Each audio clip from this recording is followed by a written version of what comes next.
Pretty busy day.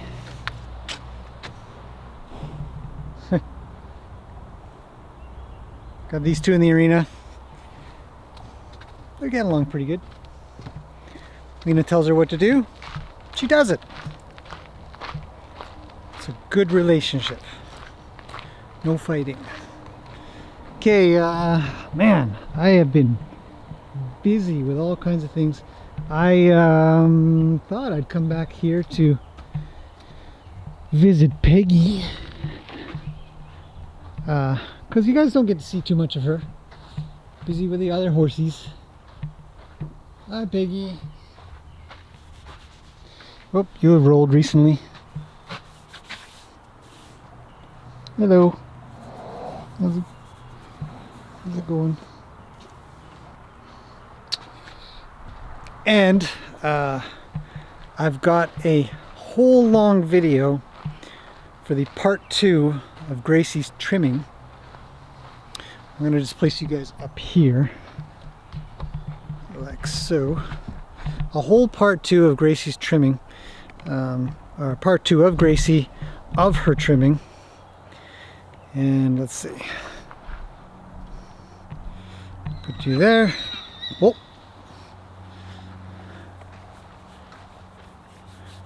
Lena told her what to do again. She did it.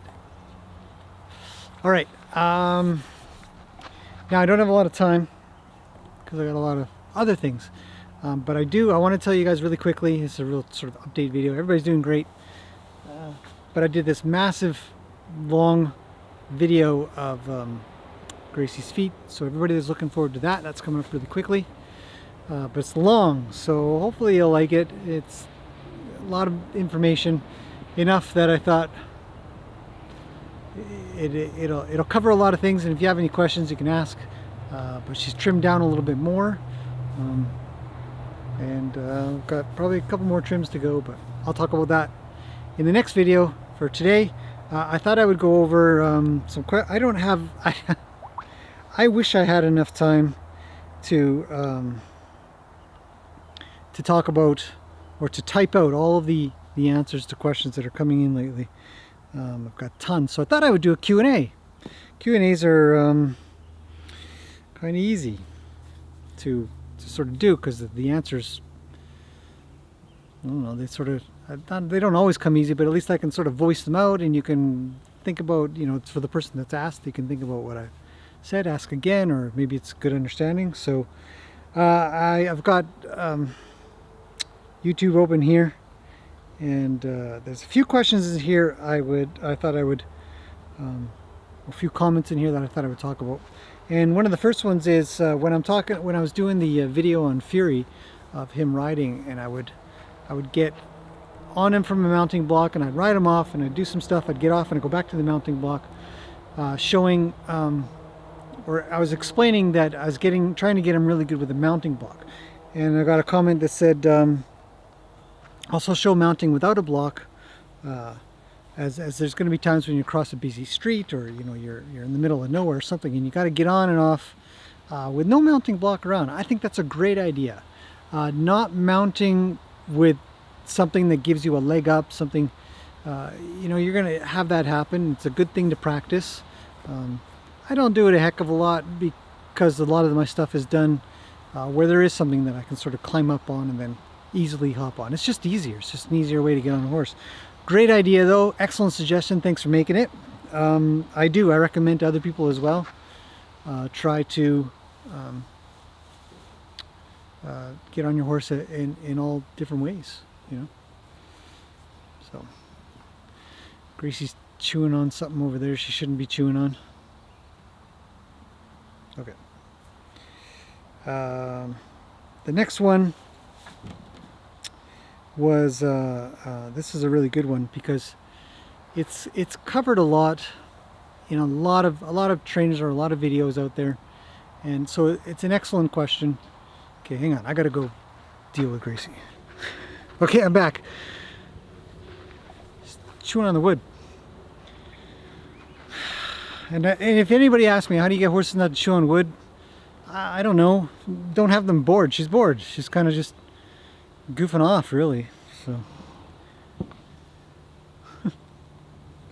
Okay, excellent question here.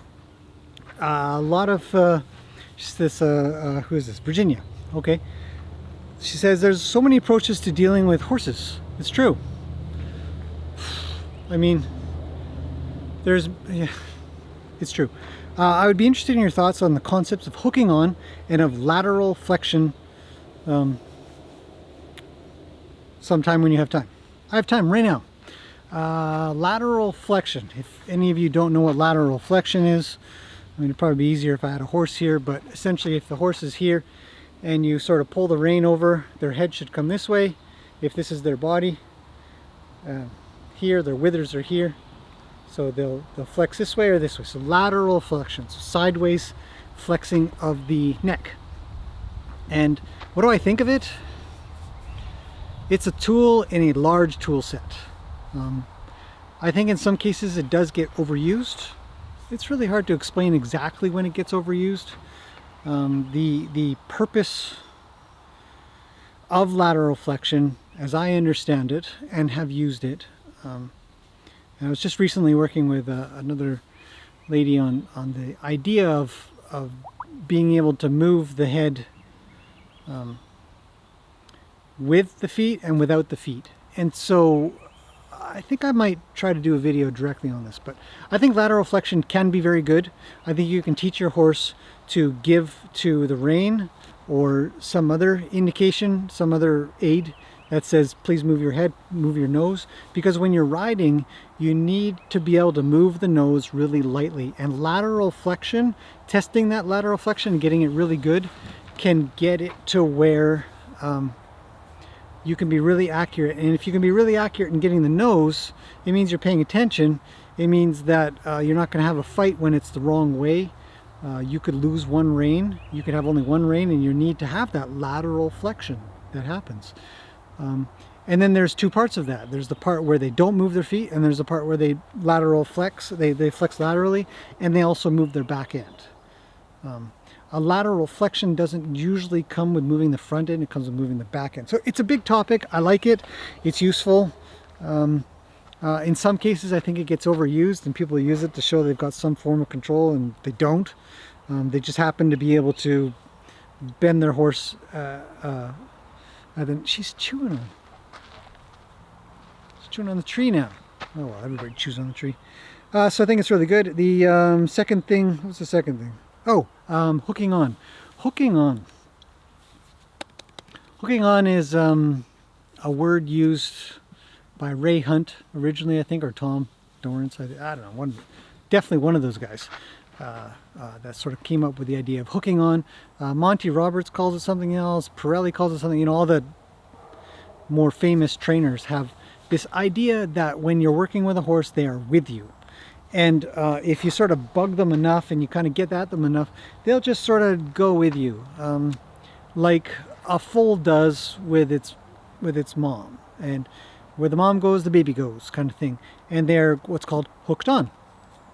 And when working with horses, I think it's really, really important to be hooked on, to have them to where they, that's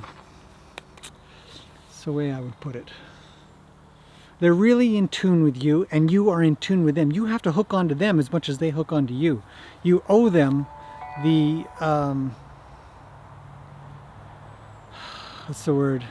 The respect, or you owe them what you expect of them. So if you tune them out, don't blame them for tuning you out because you've already tuned them out. You are always needing to be, I'm expecting the horse here, that's why I'm doing this. But you're always kind of expecting them to be with you. And that takes practice. It takes practice for both sides. So hooking on is a two-way street, not one way, and I firmly believe in it. I think it's a great thing. I will probably discuss that more in the future because I do it a lot myself. All of my groundwork requires the horses to be hooked on, and I myself am hooked on to them to where I know when they're not going to do what I want them to do, and I catch it before it goes too far. Hopefully. Not always. Not always. Let's see what else I had in here. Oh yeah, a question that's come up a couple times. Why do Arabians raise their tails when they run around? It's a muscle thing. All horses do it. Arabians just happen to do it more.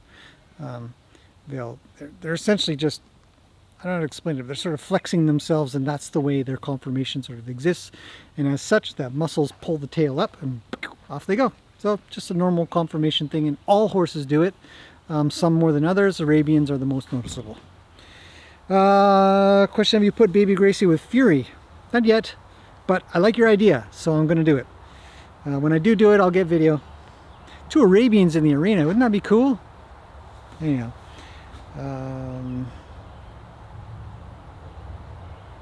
Oh, okay. One more. So last question, I'll make this one. I was asked, I think it's even today. It said, I have a non-judgmental question. Okay, thanks. I don't mind if people are judging. Why don't you have a shelter with walls? How cold can horses get in the winter? I've seen them randomly with jackets on the trunk of their body, but I'm not sure if that's some fancy riding blazer compared to a down jacket. I have no idea. Subway riding. On the subway? Cool. I rode the subway for a long time when I was in Japan. Never really liked it. Anyhow, why don't we have walls on our shelters? It actually, see that shelter there? All of our shelters are built about the same. They are open other than one side where we have the food on. We don't have any walls on our shelters because I've never had a need for them to be there. We don't get that windy here. As you can see, you know, since this is our last question, it's very treed. You know, we've got a lot of trees around here. We don't get a lot of wind that makes it through, but some wind. And so for your second question, don't horses get cold? They can, the sick ones or the old ones, maybe even the really young ones, but we don't have any of those. So normal horses don't. They're big. They're big creatures. And they have a lot of heat. Right, Biggie? Hot animals. And so in the wintertime, and we also don't get that cold here.